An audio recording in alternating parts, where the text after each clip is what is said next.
નમસ્કાર ખેડૂત મિત્રો, હું સિગ્મા ક્રોપ સાયન્સમાંથી કેતન સોલંકી. આજે આપણા એવા ફાર્મરને મળી રહ્યા છે જેણે આ ડુંગળીમાં આપણું સિગ્માનું સુપિક્સોલ આવે છે તેનો ઉપયોગ કર્યો છે. તો તેની પાસેથી તેના રિવ્યૂ જાણીએ. હા, તમારું નામ શું? મારું નામ રાજેશભાઈ રામજીભાઈ કારેણા, ગામ રૂપાવટી, તાલુકો જેતપુર, જિલ્લો રાજકોટ. ઓકે, આપણે ડુંગળી હતી, હા હા, રાપડવાની જ વાત હતી. 4 દી લગી પાણી ફૂટી ગયું હતું. એટલે વરસાદની ટૂંકમાં પાણી વધારે ભરાઈ ગયું હતું.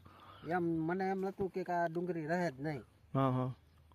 અને આ આપણે સુપિસ્ટોલ પાયું પછી જોવા એનું રિઝલ્ટ, મૂળનો વિકાસ જોવો.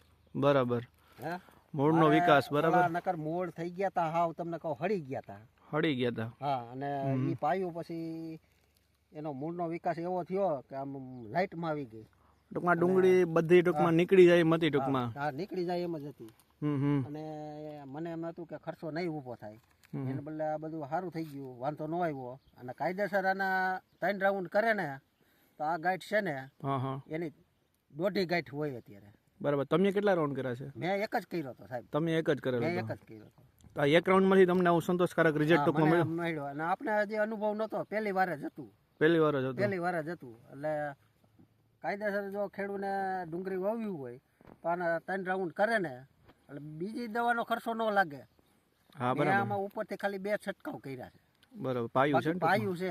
હા, પાયું સુપિક્સોલ 1000 નીચેથી પાયું ને? હા, 1.5 લીટર પાયું હતું આમાં. બરાબર. ને આની ભલામણ તમે બીજા ફાર્મરને કરી શકો? હા, કરાય. ઓકે, ધન્યવાદ.